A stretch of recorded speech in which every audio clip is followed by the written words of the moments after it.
Vamos lá repetir? Gênesis 2, 24, no 3, toda a igreja? 1, 2, 3.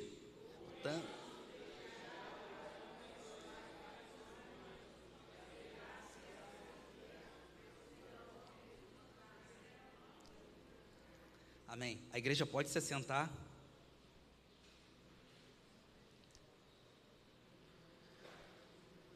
O primeiro tópico que eu vou abordar aqui com os irmãos vai ser sobre como se originou a primeira família e as causas que levaram essa família a pecar. Vou repetir para os irmãos. Como se originou a primeira família e as causas que a levaram a pecar. Como bem sabemos, irmãos, essa é uma história bastante conhecida dos irmãos, quando vai citar.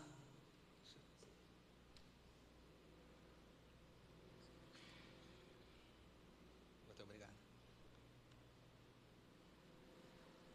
É uma história bastante conhecida dos irmãos, quando vai citar a respeito quando Deus vai criar o mundo, né? A gente sabe que Deus criou o mundo em 6 dias, e no 7º dia Deus vai descansar de toda a sua obra que Ele fez, e a gente vai ver que Deus criou os animais, tanto terrestres, aquáticos, enfim, e ali Deus também vai criar o homem também, e a Bíblia, aqui no livro do Gênesis, no capítulo 2, vai dizer que Deus vai colocar um jardim ali, dentro do Éden, e nesse jardim ali, no Éden, a gente vai ver que Deus vai formar o homem, essa história nós já sabemos, e Deus vai colocar o homem dentro do jardim, para cuidar do jardim, para ter domínio sobre as coisas, enfim. E Deus, depois que Ele cria tudo, cria o homem, enfim, a história nos diz que Deus vai ver que ainda estava faltando alguma coisa ali para o homem. Então a gente vai ter esse tipo de análise ali no texto. E a gente vai ver que Deus, das costelas de Adão, Ele vai formar a mulher. E nisso que Deus forma uma mulher, antes de Deus formar, Deus pensa com ele a seguinte coisa: falei uma adjutora, né, que lhe seja idônea. Então a gente vai ver que quando Deus fala que vai criar para Adão uma mulher que seja adjutora e idônea, Deus estava querendo dizer que iria criar alguém para auxiliar Adão, ou ajudar Adão, naquilo que ele viesse fazer. Quando fala de idônea, fala de uma pessoa dócil, uma pessoa gentil, uma pessoa culta, uma pessoa que está sempre ali para ajudá-lo. E a gente vai ver que, quando fala também da questão da adjutora ou auxiliadora, a gente vai ver que a função da adjutora significa aquela que auxilia, aquela que ajuda, denota a ideia de alguém que se coloca ao lado ou à frente de alguém para apoiá-lo, independente de onde ele for. Então a gente vai ver que esse é o papel de uma verdadeira auxiliadora. Então Deus faz a mulher porque Ele entende que lhe faltava algo para completar para o homem. Se eu fosse perguntar aqui para os irmãos que estão aqui, se os irmãos são felizes com as vossas esposas, eu acredito que todo mundo vai falar que sim, que são felizes com as vossas esposas. Então a gente vai ver que essa lacuna ali Deus preenche para o homem naquele momento. E a gente vai ver que hoje também a gente tem a nossa esposa também que preenche uma lacuna nas nossas vidas. E as nossas esposas são bênçãos de Deus nas nossas vidas.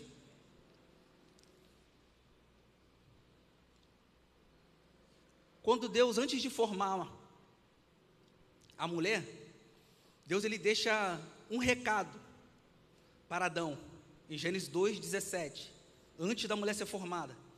Deus deixa o seguinte aviso para Adão: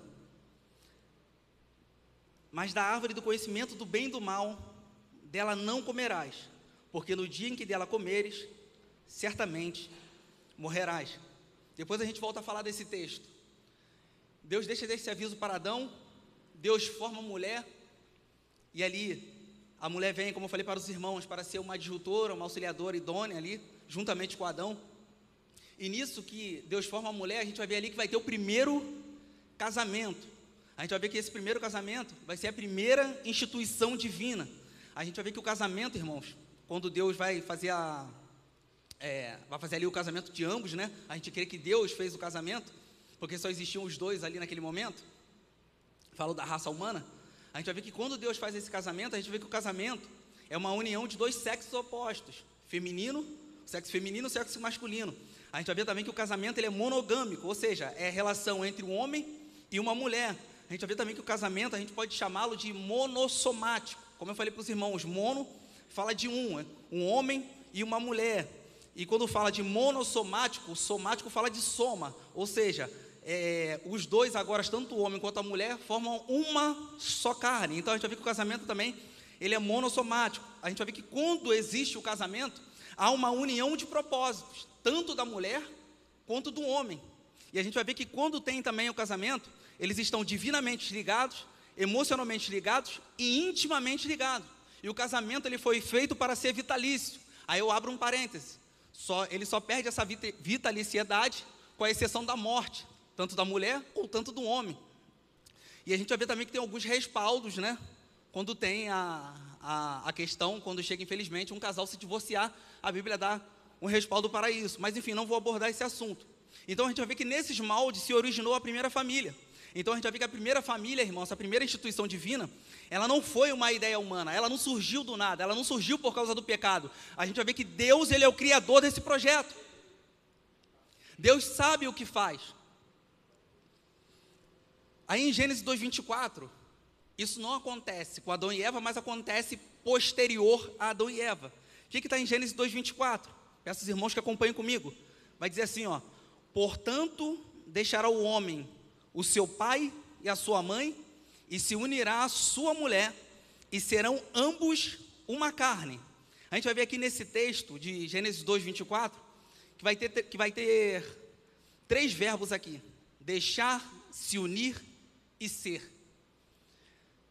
A gente vai ver que o segundo verbo, se unir à sua mulher, fala de uma união, isso todos nós já sabemos. E depois fala que serão uma só carne. Quando fala de uma só carne, fala de unidade. O que é unidade? Vou dar um exemplo aqui, vai ficar muito claro para a gente. Eu pego aqui 10 laranjas, eu corto as 10 laranjas, e jogo todas elas dentro do liquidificador, bato elas no liquidificador, e ali eu faço um suco. Isso aqui é uma unidade. Eu juntei todas elas e formei uma coisa só. Então, quando Deus fala que serão ambos uma só carne, Ele está falando dessa fusão do homem juntamente com a mulher. Enfim, agora deixa eu falar do primeiro verbo. E desse primeiro verbo eu quero trazer alguns exemplos. Mas esses exemplos que eu vou trazer aqui para vocês, não é que seja uma regra, não é que seja algo obrigatório, mas seria bom se todos fizessem. Quando ele fala assim, portanto deixará o homem. Quando ele fala deixar, a gente vai ver que esse deixar da Bíblia, ele traz para nós alguns exemplos importantes. Talvez o que eu vou falar aqui, muitos dos irmãos já saibam, talvez outros não, mas aqueles que saibam, que já sabem, é bom que se passa para as gerações futuras, e assim vai. Quando fala do deixar, primeiro exemplo que eu queria trazer aqui para os irmãos, fala do deixar físico. Como assim um deixar físico? Quando você se casa, e a Bíblia fala para deixar pai e mãe, quando fala do deixar físico, você fisicamente não pertence mais à família dos seus pais. Seu pensamento, sua satisfação, a partir desse momento será para o seu companheiro ou para a sua companheira. Agora você não se deve preocupar tanto com os problemas dos seus pais, ou pelo menos não mais do que os problemas da sua casa. Renê, me dá um exemplo para eu poder entender. Eu casei com a minha esposa Débora, casei com ela. Ela tem a família dela, né, seus pais, os irmãos dela. Eu tenho também meus pais, meus irmãos também. Só que a partir do momento que a gente se casa, agora a gente vai passar a viver os nossos problemas. Os problemas que eu vivia até então na casa dos meus pais, os problemas que ela vivenciava na casa dos pais dela, vão ficar para trás. Vai ficar para trás, aí eu abro um parêntese. A gente se casou. Claro que tem aquela preocupação dos filhos com seus pais. Então a gente também, aqui que eu quero trazer para os irmãos é o seguinte: primeiramente, antes de eu resolver os problemas dos meus pais, há uma necessidade de a gente resolver os nossos primeiros. Eu trago até um exemplo para vocês, sobre minha vida. De vez em quando minha mãe me chama para fazer alguns favores para ela, e meu pai também. Aí eu falo, já estou indo aí, mãe. Ela fala, você vai vir aqui que horas? Aí eu falo, mas 4 horas chega aí, mãe.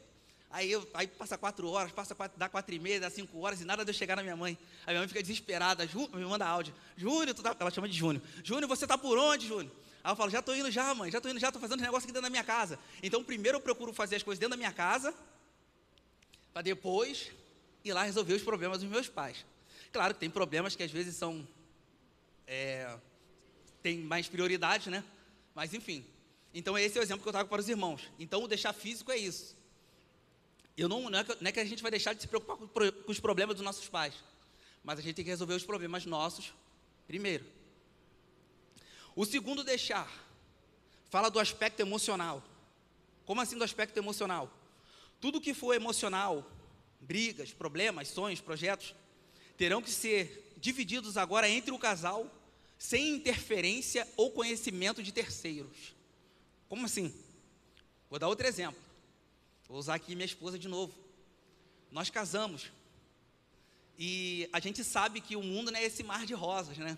Às vezes as pessoas propagam as coisas e a gente pensa assim, nossa, o casamento vai ser 100%, tal, não sei o quê. Sendo que os problemas sempre acontecem. Lembra que eu falei para os irmãos que quando a gente casa, há uma união de propósitos? Eu tenho meus propósitos, minha esposa tem os propósitos dela, só que a gente tem que chegar num denominador comum para a gente poder resolver algumas coisas. Não adianta eu chegar e botar na mesa tudo que eu quero fazer e ponto final. Só que ela também tem os propósitos, tem os desejos, tem as vontades dela. Então há uma questão de respeito, há uma questão de eu respeitar o espaço dela, há uma questão da gente sentar, conversar, dialogar, para que a gente não venha se desentender.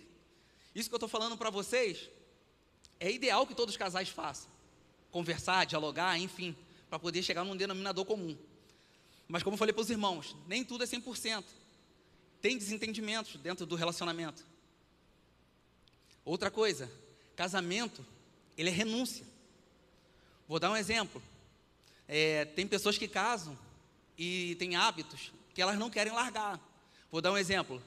Tem homens ou até mulheres que casam e tá casando com uma pessoa que é muito organizada e às vezes ela deixa a toalha na cadeira e ali o rapaz fica perplexo com aquela situação ou a menina fica perplexa com aquela situação e começa a reclamar, enfim.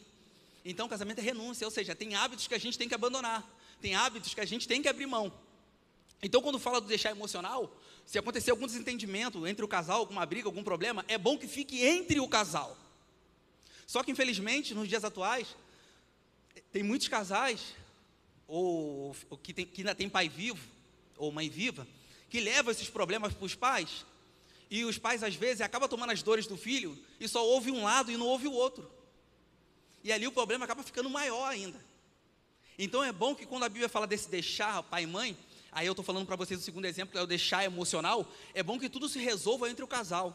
E um conselho que eu trago aqui para os irmãos, talvez os irmãos devem até estranhar, que a maioria aqui seja mais velha do que eu, mas eu dando conselho para o mais velho, né?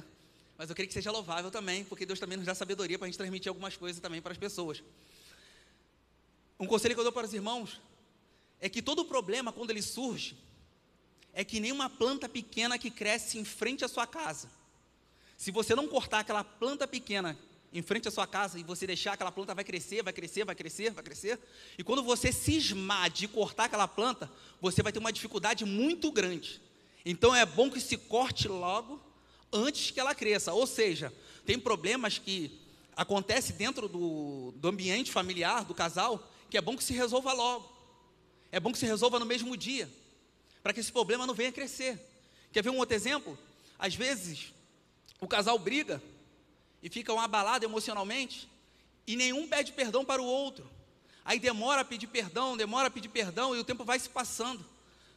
Aí por que eu estou falando que é a necessidade de resolver o mais rápido possível? Porque quanto mais tarde você deixar, mais difícil vai ser para você pedir perdão para o seu cônjuge.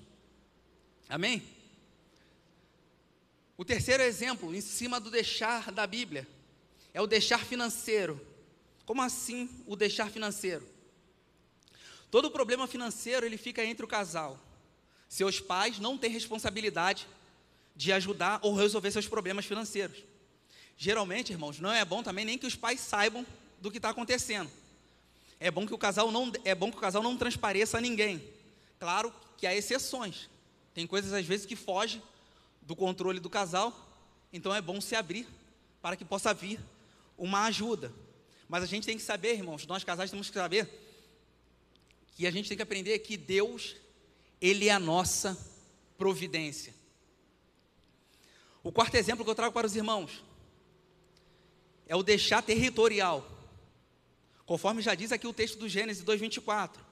Portanto, deixará o homem seu pai e a sua mãe. Quando eu falo do deixar territorial, tem um ditado que diz assim: quem quer casar, tem que ter casa. O casal tem que ter o seu próprio canto, para ali poder manifestar suas intimidades. Além de manifestar suas intimidades, né, poder ter o seu diálogo sem ter interferência de ninguém ali no seu dia a dia. Quando eu falo sobre essa questão do deixar territorial, conforme eu falei para os irmãos no início, antes de começar os exemplos, isso que eu estou falando para os irmãos não é uma regra, não é obrigatório se fazer, mas seria bom se todos fizessem, conforme eu falei para os irmãos, para evitar certos tipos de problemas. Amém, irmãos? Ainda dentro do primeiro tópico, voltando a falar de Adão e Eva, a gente vai ver que em Gênesis 2,17, conforme eu falei para vocês, antes de Eva surgir, Deus deixa esse recado para Adão, sobre a árvore do conhecimento do bem e do mal. Deus deixa esse recado para Adão, e futuramente Adão transmite esse recado para Eva. Quando Deus dá esse aviso para Adão, para não comer da árvore do conhecimento do bem e do mal, quando Deus avisa, Deus ele é tão bom que ele avisa antes, porque ele já sabe o que vai acontecer lá na frente. A gente vai ver que a mesma coisa também se passa na nossa vida também. Tem coisas que Deus nos avisa antes, porque ele já sabe o que vai acontecer lá na frente se a gente seguir tal caminho, ou se a gente seguir tal rumo. Por isso que a gente deve amar a Deus. Deus, além de ser o nosso Pai celestial, Deus é o nosso grande amigo, é uma pessoa que a gente sempre pode estar contando, sempre pode estar orando, sempre pode estar falando, é um amigo que nunca vai nos abandonar. E Deus aqui, a Bíblia aqui, nos dá essa versão aqui em Gênesis 2,17, Deus avisando a Adão de tudo que ele poderia desfrutar, mas também de algo que ele não poderia desfrutar. Aí tem aquela frase que a gente já ouviu falar, né? Quem avisa, amigo é. Aí a gente vai ver que Deus dá esse aviso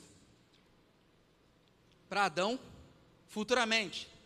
Adão passa esse aviso para Eva, e a gente vai ver que Deus ali, quando ele planta a árvore do conhecimento do bem e do mal ali no jardim, Deus está mostrando para todos eles que Deus ele não é manipulador de ninguém.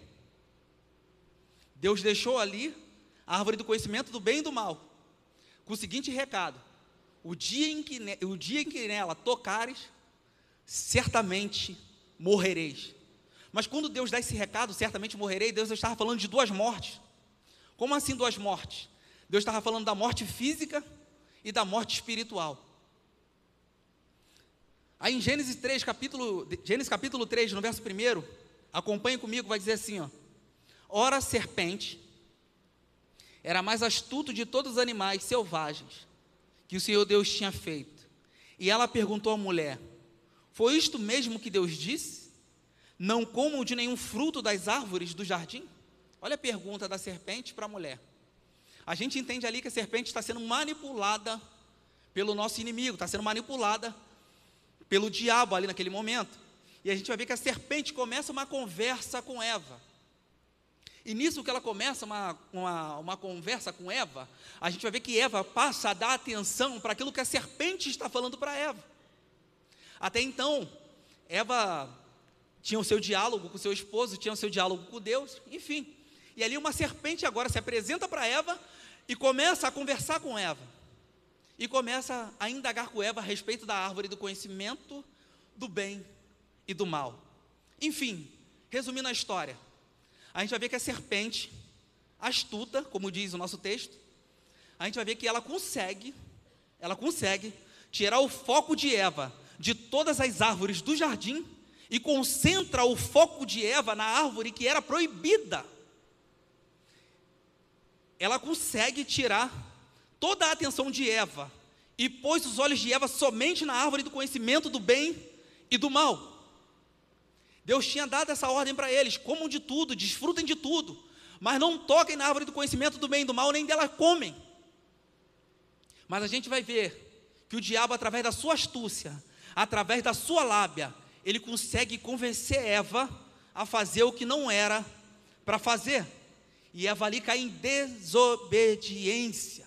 A gente vai ver que Eva perde o foco, Eva perde toda aquela prioridade que ela tinha ali dentro do jardim do Éden. E a gente vai ver nos dias atuais, irmãos, que o diabo também está vindo com muitos pratos cheios, oferecendo muitas coisas para as famílias, oferecendo muitas coisas para as pessoas, mas trazendo para o lado evangélico, a gente vai ver que o mundo, conforme o irmão já falou aqui no início, já é um maligno. O sistema do mundo já é dele. Ele não é dono do mundo, isso a gente sabe, mas o sistema já é no maligno. E a gente vai ver que, além dele fazer proposta lá fora, ele faz propostas aqui dentro também. E, infelizmente, a gente vai ver nos dias atuais muitas pessoas comendo coisas que não eram para comer. Quando eu digo comendo, é aceitando propostas que não eram para aceitar. A mesma coisa que ele fez com Eva lá atrás, ele continua fazendo nos dias atuais, mas de forma diferente. Só mudou o modelo, o modus operandi. Então a gente vai ver, irmãos, que quando ele consegue conversar com Eva, ele consegue colocar uma dúvida dentro de Eva. E Eva aceita a proposta de Satanás. Quando Eva aceita a proposta de Satanás, é a mesma coisa que Eva estivesse dando uma declaração para Deus ali naquele momento. O que Deus me passou é tudo mentira, mas o que o diabo está me passando é tudo verdade. Por que eu estou falando isso para os irmãos? Porque na cabeça de Eva, quem estava preocupado com o bem-estar dela era o diabo, e não Deus. Então, quando ela aceita a proposta do diabo, ela está chamando Deus de mentiroso e Satanás de verdadeiro. Quando o diabo está conversando com Eva, além dele colocar uma dúvida dentro de Eva, ele consegue despertar dentro de Eva algo interessante. E isso que ele faz com Eva, ele faz também no meio da igreja. E eu vou trazer um exemplo aqui para os irmãos vão entender onde eu quero chegar. Ele consegue despertar, colocar dentro de Eva um sentimento de inveja. Como assim um sentimento de inveja? Gênesis 3, verso 5 vai dizer assim, ó.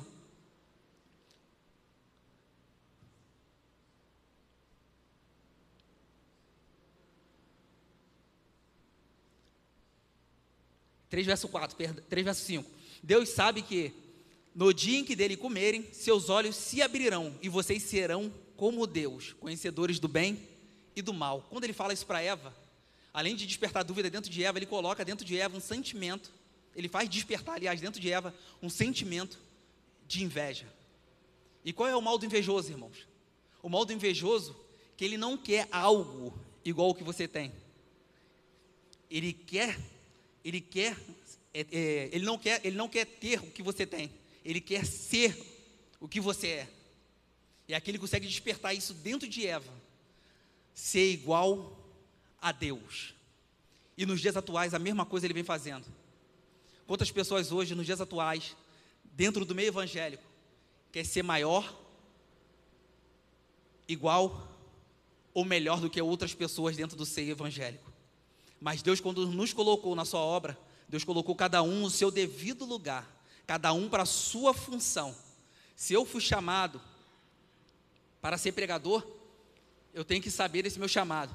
Se eu fui chamado para louvar, eu também tenho que saber desse meu chamado.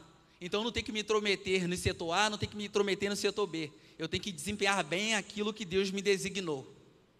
Mas nos dias atuais a gente vai ver as pessoas atropelando as coisas. Para a gente poder pular, eu trago aqui uma observação, um contraste interessante. Quando Eva ouviu a voz do diabo, o que aconteceu? Ela morreu. Morreu, que eu digo, fisicamente, espiritualmente. Por quê? Ela caiu em desobediência. Agora, quando Lázaro ouve a voz de Jesus, Lázaro estava morto, e Jesus fala: Lázaro, venha para fora. O que acontece? Lázaro reviveu. Repara bem o contraste. Eva era uma mulher perfeita antes do pecado. Quando eu digo perfeita dentro do limite físico, né, na terra na qual nós vivemos, antes do pecado. Eva era perfeita, Eva ouve a voz do diabo e ali ela morre espiritualmente. Agora a gente vai ver Lázaro ouvindo a voz de Jesus e revivendo. O que eu quero trazer com isso, irmãos? Aí eu faço uma pergunta para nós aqui nesta manhã. A qual tipo de voz nós, pais, filhos, nós temos dado ouvido? Muitas das vezes o pastor está pregando, o irmão está pregando, o presbítero está pregando, um diácono está pregando, seja quem for que esteja pregando. Muitas pessoas não dão valor, não dão crédito àquilo que a pessoa está pregando, mas preferem ouvir as pessoas do mundo que não são espiritual. E por isso muitas dessas pessoas, infelizmente, estão morrendo espiritualmente. Então essa pergunta que eu faço para nós nesta manhã: qual tipo de voz nós estamos dando ouvido?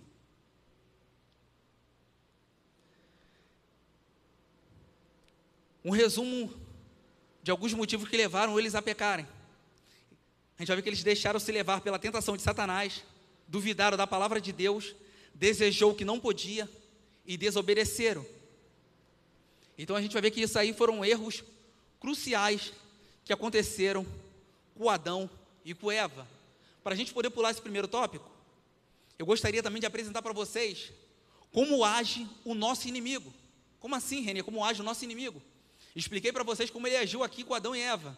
Agora deixa eu explicar para vocês de uma forma um pouco mais profunda o que aconteceu anos atrás, antes de Adão e Eva surgir. Eu gostaria que vocês abrissem Ezequiel capítulo 28, verso 16. Mas desde já eu deixo também uma lição para os irmãos.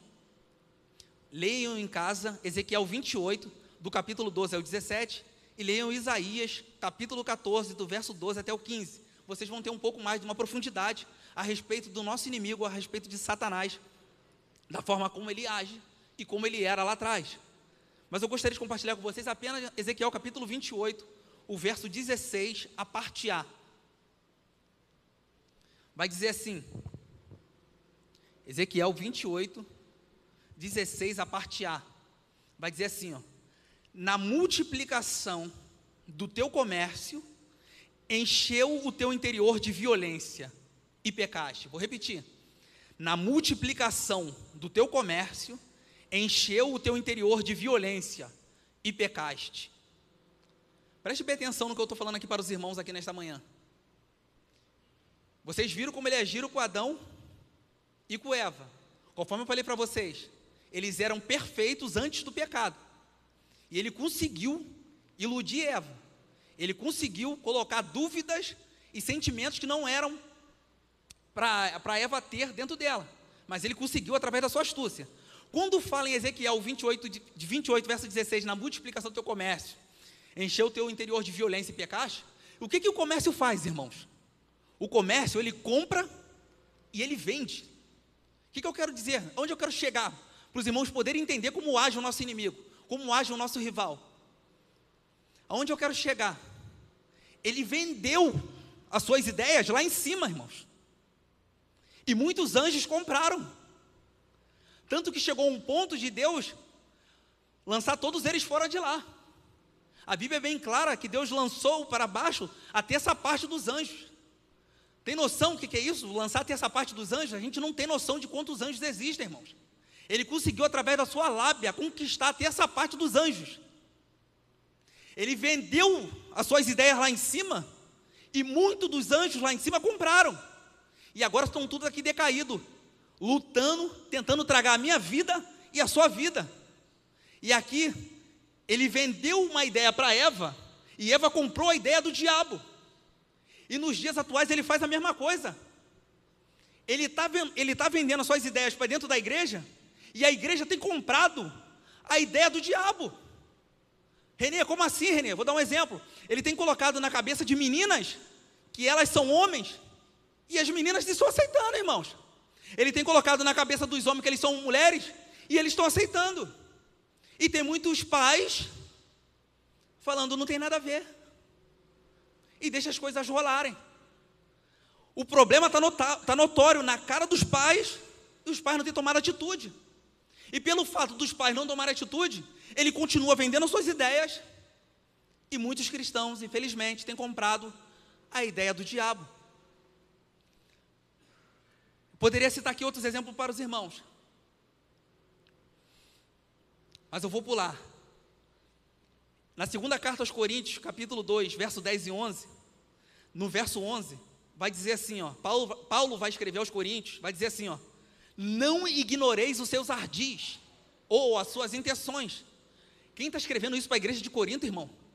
Não sou eu, não é você, é o apóstolo Paulo, sendo usado pelo Espírito Santo, escrevendo, alertando os irmãos da igreja de Corinto: não ignoreis os seus ardis, não ignoreis as suas intenções.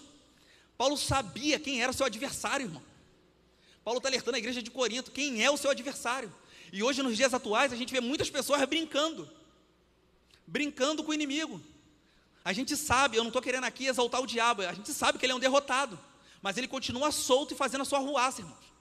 E assim ele vai continuar até Jesus voltar e levar a sua igreja, enfim. Então, enquanto a gente estiver aqui nessa terra, Ele vai continuar lutando contra nossas vidas. Então, é uma necessidade, irmãos, de nós, famílias, nós pais, nós filhos, de sermos perseverantes na palavra de Deus e combater o inimigo, ensinar os mais jovens, ensinar aqueles que precisam. A gente sabe que tem pessoas que são preguiçosas para ler a Bíblia, então a gente deve incentivá-los a ler, a gente deve ensiná-los.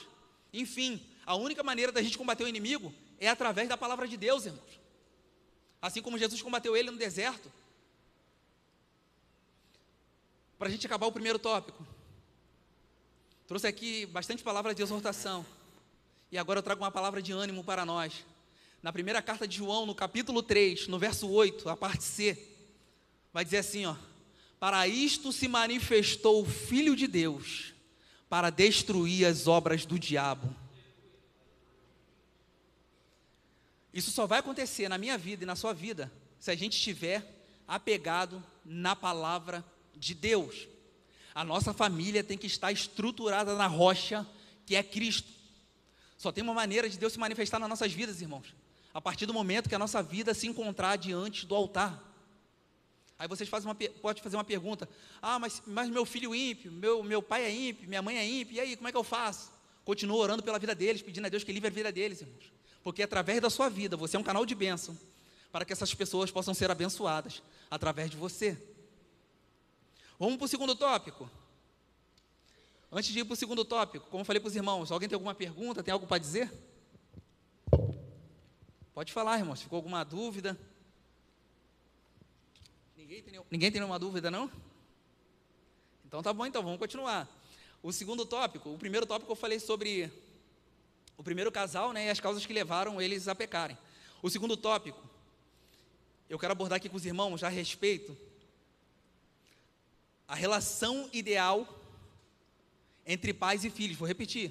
O segundo tópico é a relação ideal entre pais e filhos.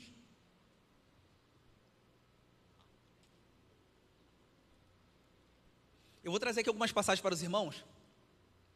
Eu vou trazer brevemente, seria bom que os irmãos anotassem e leiam em casa. E depois eu vou trazer duas explicações. Vou trazer duas abordagens aqui para os irmãos. Uma boa e uma ruim. E eu quero me ater a essas duas mensagens, a boa e a ruim. Mas antes de falar sobre essa passagem, essas duas passagens, eu gostaria de compartilhar com os irmãos, seria bom que vocês anotassem, a respeito da relação aqui entre pais e filhos, que eu deixei separado.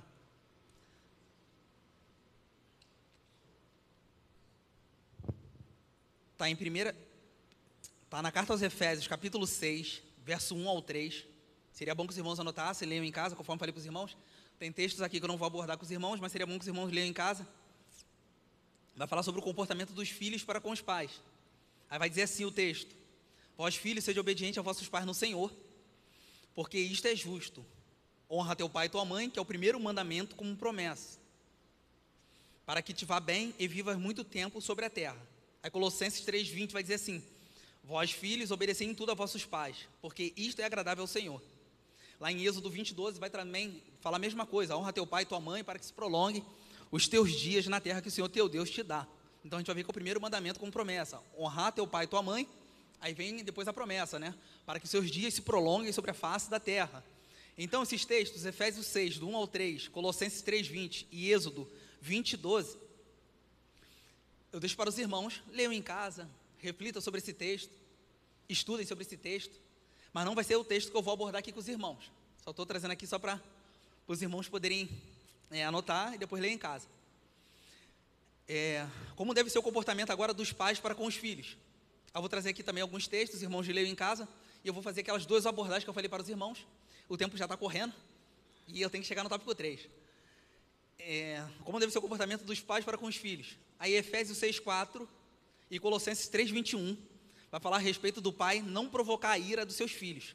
Isso significa que o pai deve exercer o papel de maneira adequada, sem abusos, sem exageros, e deve criá-los na disciplina e a demonstração do Senhor. Colossenses 3:21: vós, pais, não irriteis a vossos filhos, né, como eu falei para os irmãos, para que ele não perca o ânimo, né? Quando fala de perder o ânimo, fala de não desanimar, não decepcioná-lo, enfim, porque isso aí pode trazer consequências para o filho, né, a ponto de ele chegar até uma depressão. Provérbios 23, verso 13 e 14. Esse texto que eu vou trazer para os irmãos e vou ler, a gente vai ver nos dias atuais que muitos pais não estão fazendo isso hoje. Não que seja obrigatório fazer, mas a Bíblia, ela dá essa instrução para os pais. Provérbios 23, 13 e 14 vai dizer assim: não evite disciplinar a criança.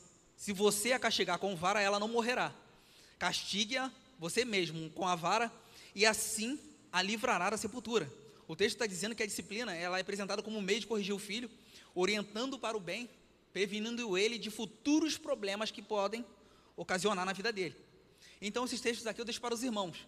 Os irmãos, acredito eu que tenham anotado, leiam em casa, absorvam o texto, pede a Deus orientação, enfim. Agora eu quero abordar com os irmãos 2 textos, como eu prometi nesse tópico 2, falando sobre a relação entre pais e filhos, a relação ideal entre pais e filhos. Esses 2 textos que eu vou compartilhar com os irmãos, um bom e um ruim. O ruim, eu vou falar sobre o rei Davi, e o bom eu vou falar sobre Jó.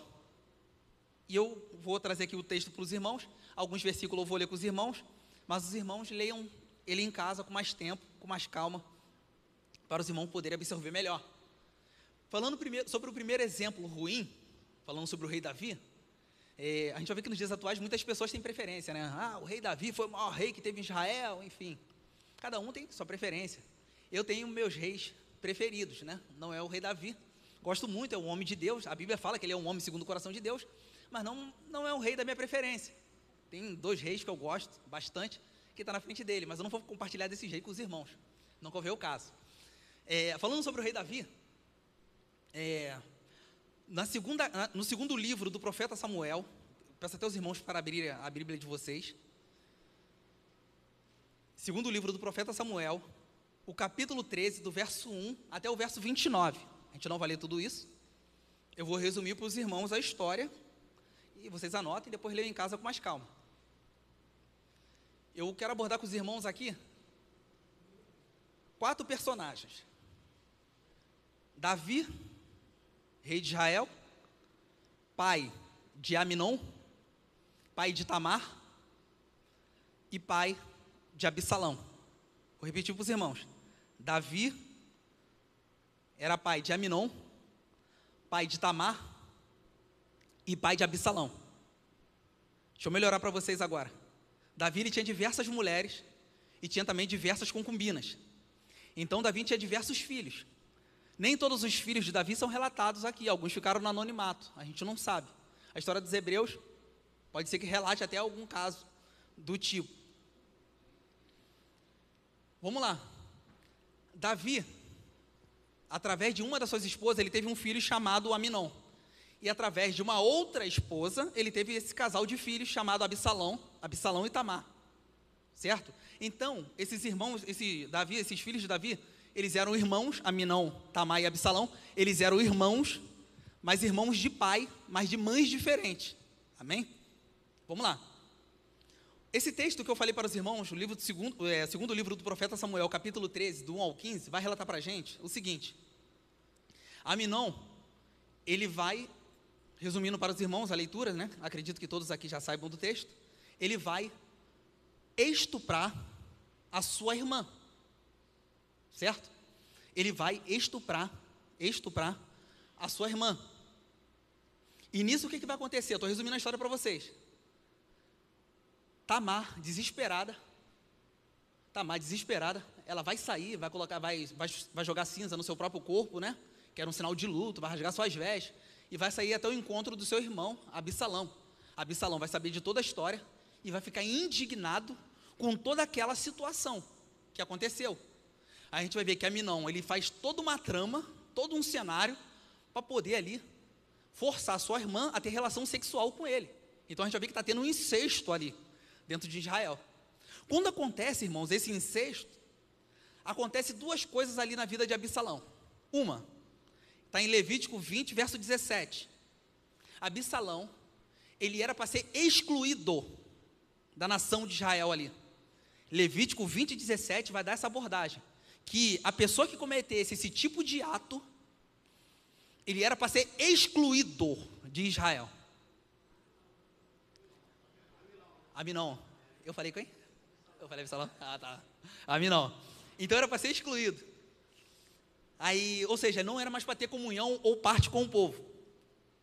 Aí vamos lá. Uma outra coisa vai acontecer com Absalão. Absalão não, perdão. Aminon.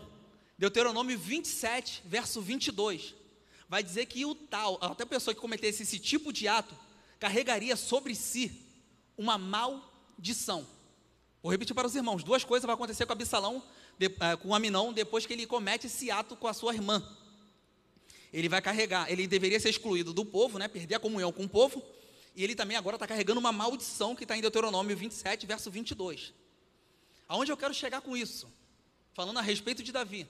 Davi, ele foi um excelente rei, mas como pai, ele foi um péssimo pai.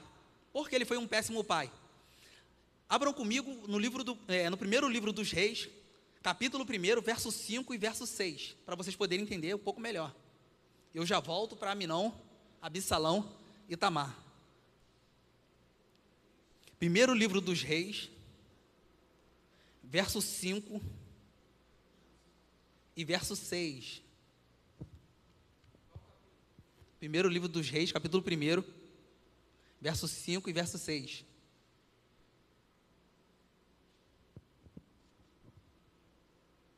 Vai dizer assim, ó.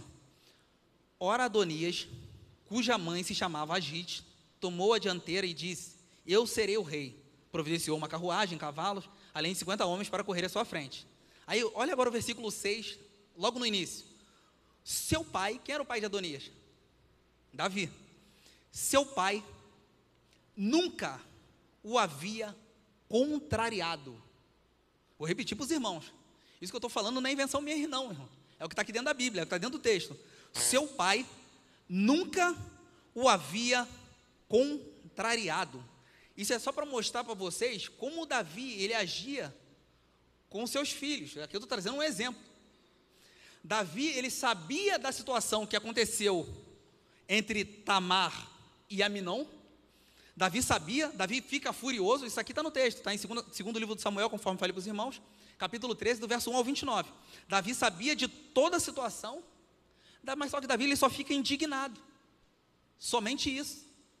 E o que vai acontecer nesse imbróglio todinho? A gente vai ver que Absalão, ele esperava uma atitude do seu pai. Por que ele esperava uma atitude do seu pai? Porque Aminon tinha cometido um crime, um ato que não deveria ser feito. E Davi, sabedor da situação, ele fica omisso no caso. E Absalão estava esperando uma resposta do seu pai sobre tudo aquilo que aconteceu.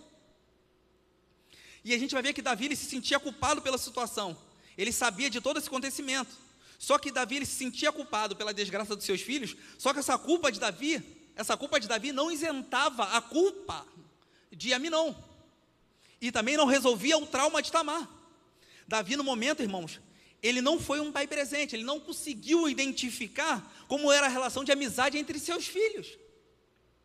Está vendo a necessidade de um pai presente na vida de um filho?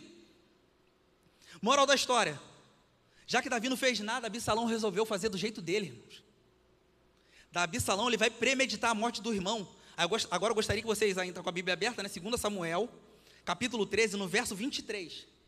Vai dizer assim, ó: passou-se 2 anos. Ou seja, Davi pode ter esquecido, Aminon pode ter esquecido, mas Absalão não esqueceu do ato que Aminon fez com a irmã dele. Passou-se 2 anos. Segundo livro do Samuel, capítulo 13, verso 23. Vai dizer que passou-se 2 anos, mas Absalão não se esqueceu do ato que Aminon fez com a irmã dele. Por causa da omissão de Davi, pelo fato de Davi não se manifestar, não fazer o que deveria, e teve um comportamento dele reixado, a gente vai ver que Davi acabou sabendo que agora o seu filho Aminon foi morto. Conforme eu falei para os irmãos, passou-se 2 anos, Absalão, ele se vinga de Aminon. Ele mata, ele faz toda uma trama, reúne todos os irmãos, e ali nessa trama, qual era a trama? Assim que Absalão tiver bebido bastante, Aminon tiver bebido bastante, mate Aminon. Essa era a ordem. Davi não estava presente para ver como era a relação entre seus filhos, e a omissão de Davi custou a vida de um de seus filhos. Outra coisa que eu trago para os irmãos: Assim como Davi, qualquer pai pode ferir o coração de seus filhos de duas maneiras. Quais são as duas maneiras? Eu trago aqui 2 exemplos para os irmãos. Uma é por falta, a segunda é por excesso. Como assim? Quando eu digo por falta, a primeira, um pai pode ferir o coração de um filho por ele ser ausente fisicamente e afetivamente. A gente vai ver que Absalão estava com o coração ferido. A ausência de um pai cria isso, irmãos. A ausência de um pai na vida de um filho, na vida de uma filha, cria isso.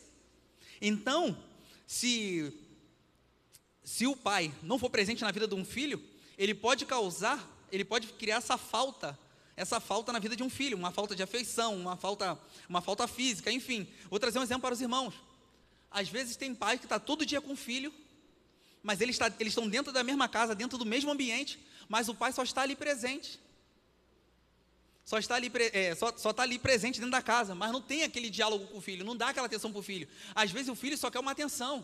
O pai dá dinheiro para o filho, dá carro para o filho, dá não sei o que para o filho, faz tudo pelo filho, mas não dá a atenção para o filho, não pergunta como foi o seu dia, não pergunta como tem sido a sua vida na escola, a sua vida na faculdade, não pergunta como tem sido o seu convívio com os amigos, enfim.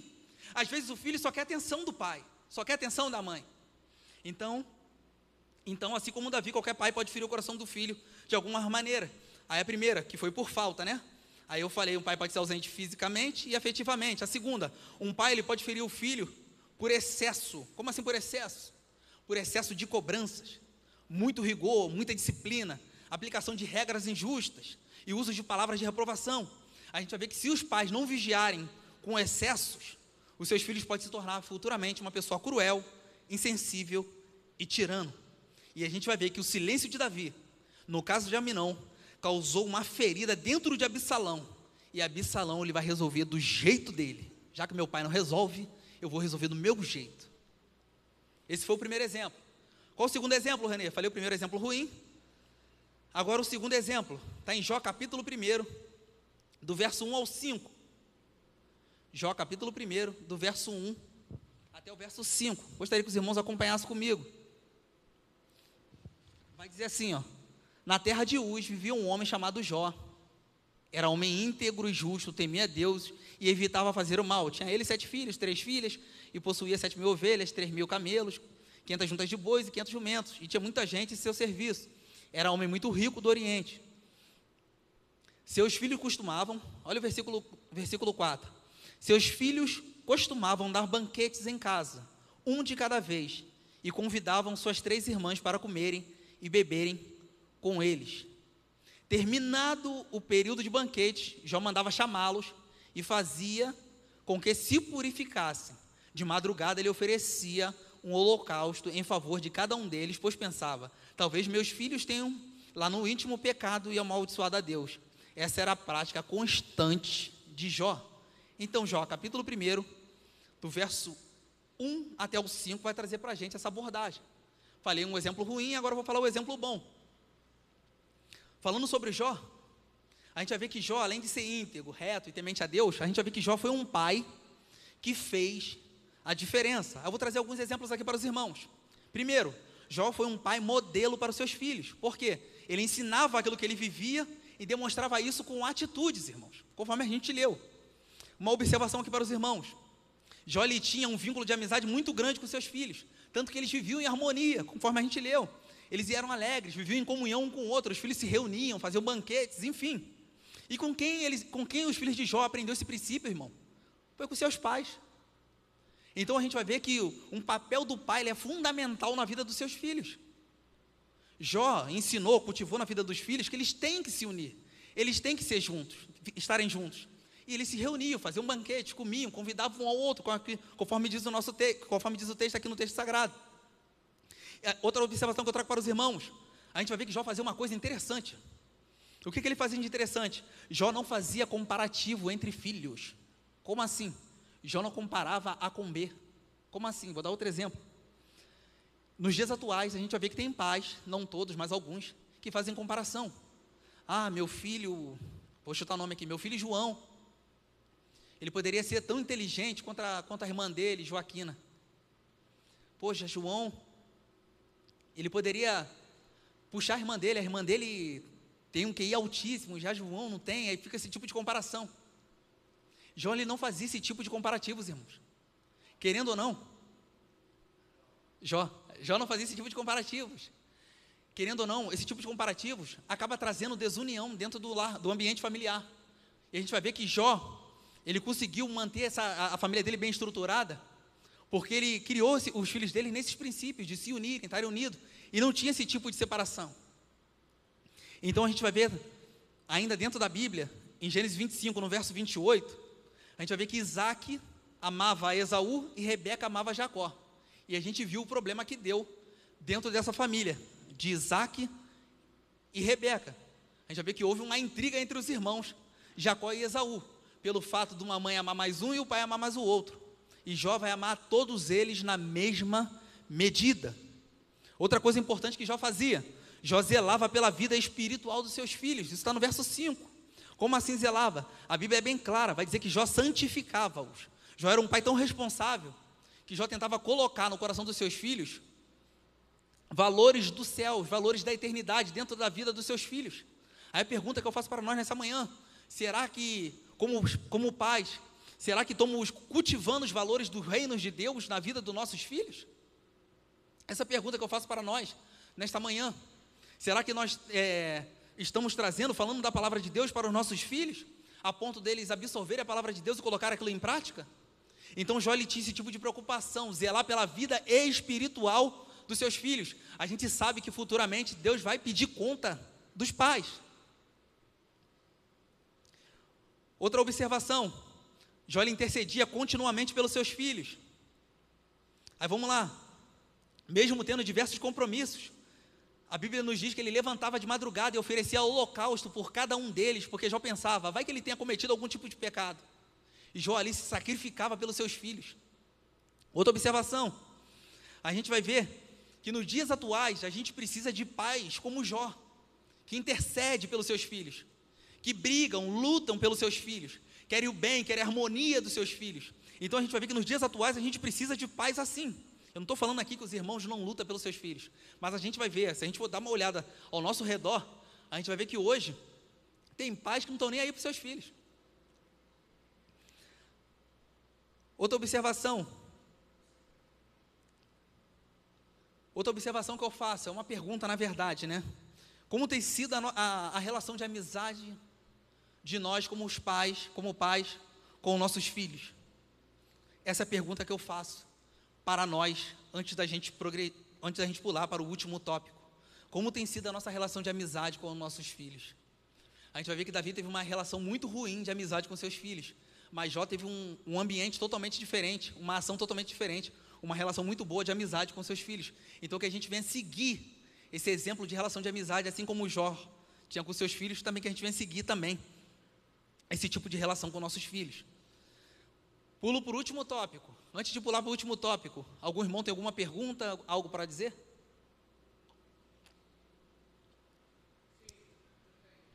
Pode falar.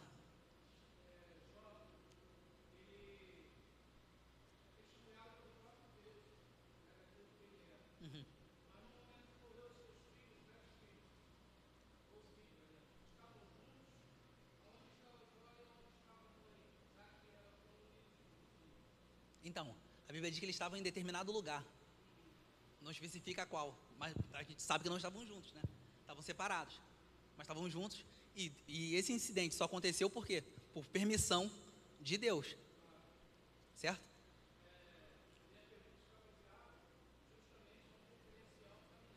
Uhum.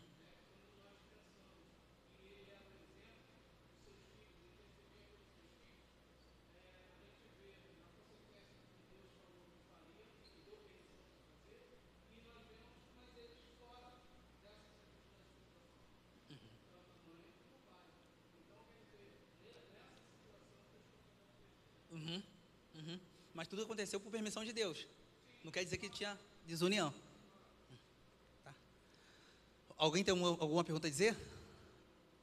Alguma pergunta a fazer? Podemos pular então para o último tópico? O último tópico, irmãos, vai falar sobre a relação ideal entre o casal. A relação ideal entre o casal. Eu gostaria que vocês abrissem Efésios 5. Efésios capítulo 5. E a gente vai abordar aqui alguns versículos. Efésios capítulo 5, verso 22, vai dizer assim, ó: vós mulheres, sede submissa a vossos maridos como ao Senhor.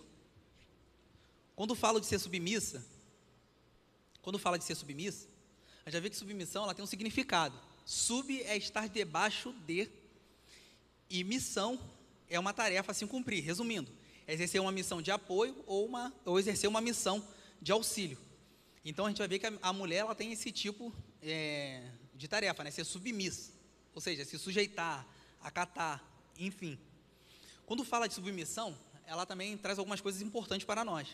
A gente vai ver que quando a mulher ela é submissa, a gente vai ver que ela ganha a proteção e o escudo do marido, teoricamente falando. Quando a mulher é submissa, ela ganha a proteção e o escudo do marido. Como assim? Vou trazer um exemplo. Eu vejo que minha mulher é muito submissa a mim. Ela acata as coisas que eu falo, faz as coisas que eu falo, claro, tudo isso dentro dali do contexto sagrado, né? Dentro do texto sagrado. E aquilo ali me agrada. Então, aonde eu for, eu protejo minha mulher, falo da minha mulher, enfim, falo da minha esposa com o maior orgulho, com o maior prazer. Então, estou sempre ali a protegendo, falando bem dela, enfim, fazendo coisas para agradá-la, enfim. Ou seja, há uma reciprocidade entre o casal. Vamos lá. Mas quando a mulher ela é insubmissa ao marido, a gente vai ver que a mulher, quando ela é insubmissa, ela fica desprotegida e exposta aos perigos, nas seguintes áreas. Vou citar 3 aqui para os irmãos. Quando ela é insubmissa, ela fica exposta ao perigo. Quais são essas 3 áreas que a mulher fica exposta quando ela é insubmissa? Ela fica exposta ao perigo emocional, ao perigo físico e ao perigo espiritual. A gente vai ver que por causa da insubmissão de Eva, ela foi presa fácil do diabo. Colossenses 3, verso 18, vai dizer assim, ó: vós mulheres, estáis sujeitas a vossos próprios maridos, como convém ao Senhor. Quando fala como convém ao Senhor, é agir de acordo com a vontade de Deus e seguir seus mandamentos. Vamos lá. Quando fala convém, Paulo vai trazer aqui a igreja de Colossos, essa passagem, ele fala a respeito da mulher ser sujeita aos vossos maridos e fazer as coisas que convém ao Senhor. Ou seja, a mulher tem que obedecer ao marido, obedecer, se sujeitar, ser submissa, enfim. Só que quando ele fala convém ao Senhor, irmãos, tem nos dias atuais esposos que tentam induzir as suas esposas ao erro. Por isso que Paulo fala para a mulher ser submissa ao vosso marido como convém ao Senhor, ou seja, agir de acordo com a vontade de Deus e seguir seus mandamentos.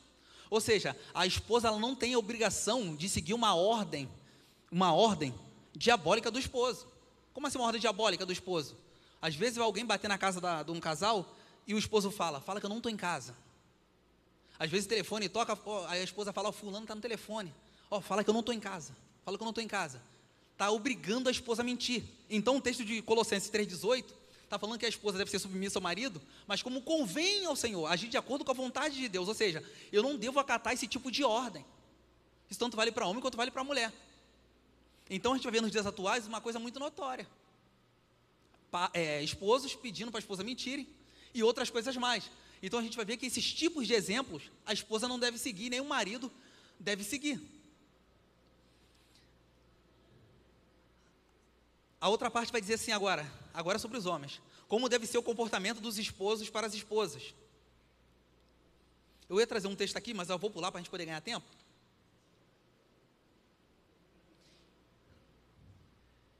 Eu já vou para Efésios 25, vai trazer um texto de Colossenses, mas eu vou trazer Efésios logo 5, 25, para a gente poder ganhar tempo.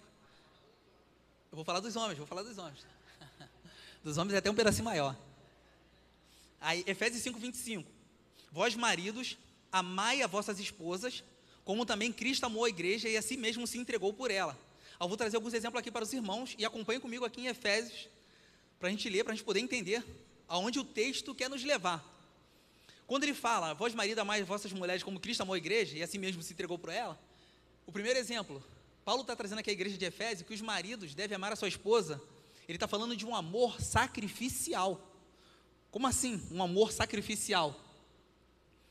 É um amor a ponto de eu abrir mão das minhas vontades para fazer as vontades da minha esposa. Eu vou dar um exemplo. Tem homem que não gosta de lavar louça, mas por amor à sua esposa, ele vê sua esposa cansada, ele fala assim, poxa, minha esposa é batalhadora, minha esposa trabalha, minha esposa faz isso, faz aquilo, eu vou lá lavar louça. Às vezes o banheiro está sujo, E tem homem que não gosta de lavar o banheiro. Tem nojo, né? Alguma coisa assim do tipo. E ele vai lá, ele vence aquilo que ele não gosta de fazer, e vai lá, mas por amor à esposa, ele faz aquele sacrifício, por amor à esposa. Então Paulo fala do amor sacrificial. Assim como Cristo amou a igreja, vós marido também amai as vossas esposas. Quando Paulo faz esse tipo de citação, a gente vai ver que Jesus, ele nos amou tanto, a ponto de entregar a sua própria vida por nós. Então Paulo fala que os esposos devem seguir também o mesmo exemplo para suas esposas. Então aqui está o primeiro exemplo, o amor sacrificial. Uma coisa que a gente tem que aprender, irmãos: nós nos amamos, nós homens nos amamos. Só que a Bíblia aqui, em Efésios 5:25, está mostrando para a gente que a gente deve amar mais as nossas esposas, nunca menos do que nós. Ou a gente ama igual, ou ama mais. É isso que Paulo está querendo escrever, está escrevendo à igreja dos Efésios. Aí vamos lá. Um outro exemplo ainda, em cima de Efésios 5:25. Em Gênesis 26, versos 6 e 7, o que vai acontecer nesse episódio? Vou resumir aqui para os irmãos. Gênesis 26, versos 6 e verso 7. Isaac, ele vai habitar na terra de Gerar. Isaac, juntamente com a sua esposa Rebeca, eles vão habitar na terra de Gerar. O que vai acontecer? Isaac, temendo ser morto, por causa da beleza, da formosura da sua esposa, ele vai mentir para as pessoas de Gerar, dizendo: ela é minha irmã. Isaac, ele vai fazer um papelão, irmãos. Lembra que eu falei que quando a esposa é submissa ao esposo, ela ali ganha um escudo e a proteção do esposo? Porque quando a mulher é submissa, teoricamente, o homem há uma reciprocidade do homem, agir de igual forma pela vida da esposa. Só que Isaac aqui não. Ele usa a mulher dele como escudo para não morrer. Ele faz um papelão, ele foi um homem covarde, ele foi um homem frouxo.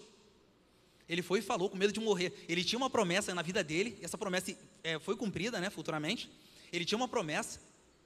É como se ele não cresce naquilo que Deus tinha prometido para ele.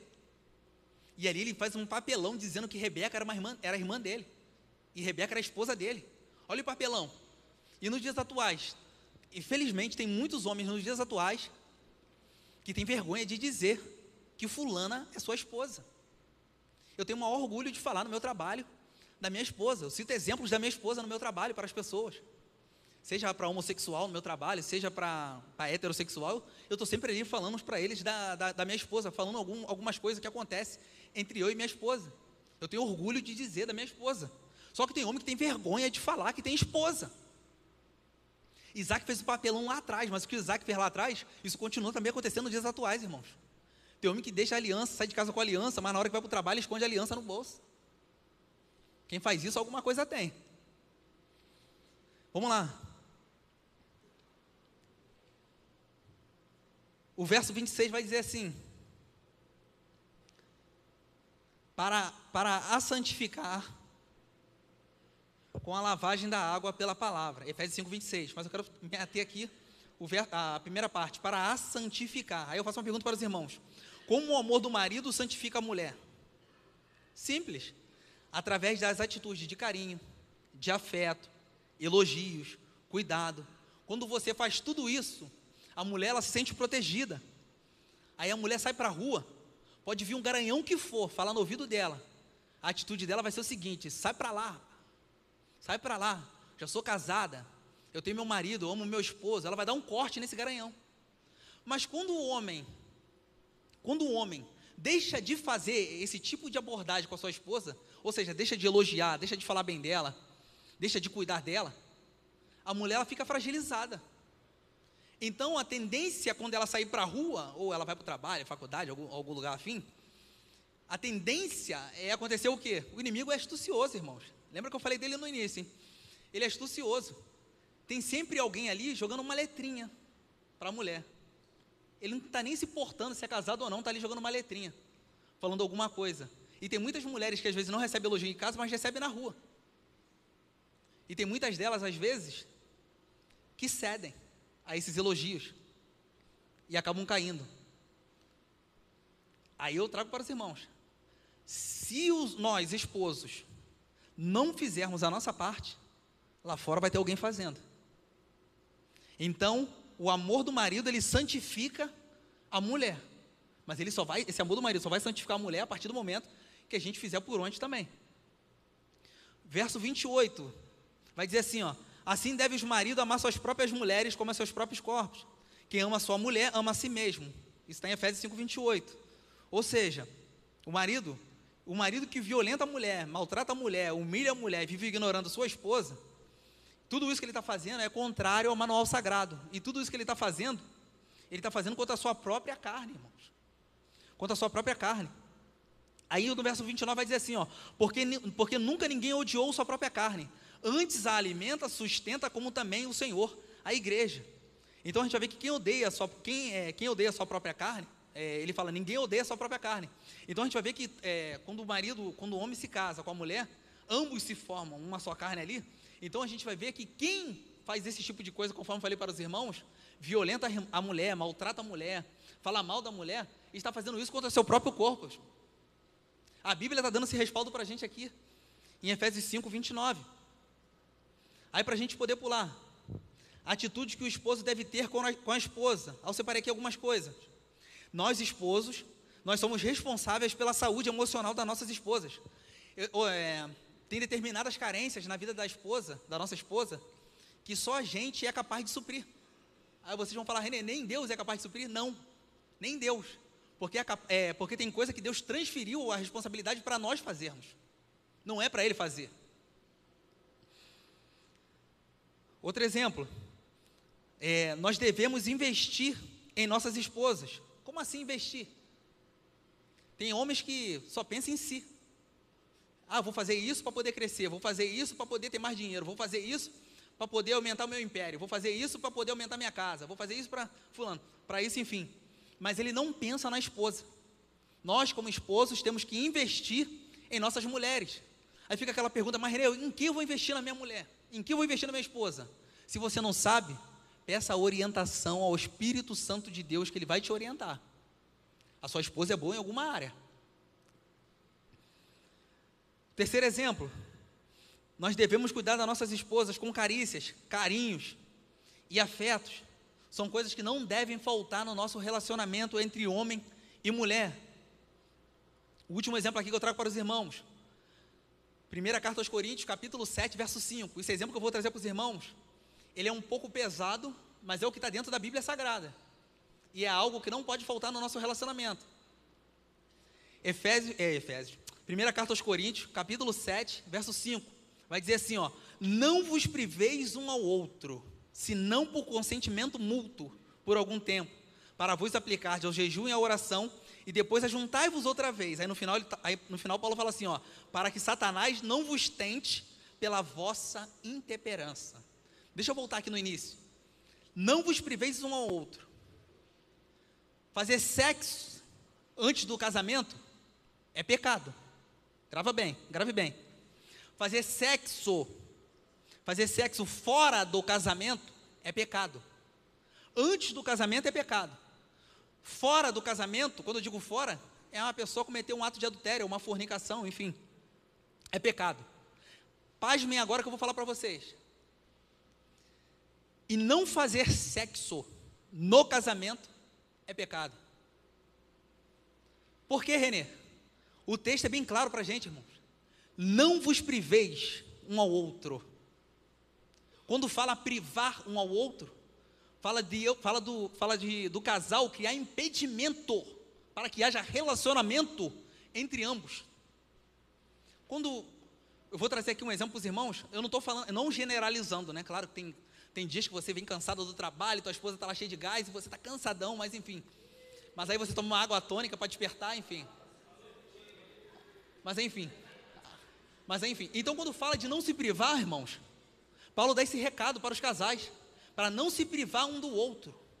Aí Paulo é bem, o assunto ele é bem espiritual, ele é bem interessante, porque no final Paulo fala, para que Satanás não vos tente. Ou seja, quando há essa privação entre o casal, esse impedimento, essa barreira, há um momento de ter uma brecha, e Satanás entra nessa brecha, criando discórdia entre o casal. Então, fazer sexo antes do casamento é pecado. Fazer sexo fora do casamento é pecado. E não fazer sexo no casamento também é pecado. Para a gente poder encerrar, Primeira carta de Pedro, capítulo 3, verso 7, vai dizer assim, ó: do mesmo modo, vocês, maridos, sejam sábios, olha só, sejam sábios no convívio com suas mulheres, e tratem-na com honra, como parte mais frágil e corredeira dos dons da graça da vida, de forma que não sejam interrompidas as suas orações. Quando Pedro vai falar isso, vai escrever essa carta, Pedro, sabiamente, ao escrever essa carta, é porque ele entende que o local ao qual ele escreveu essa carta está se acontecendo esse tipo de problema.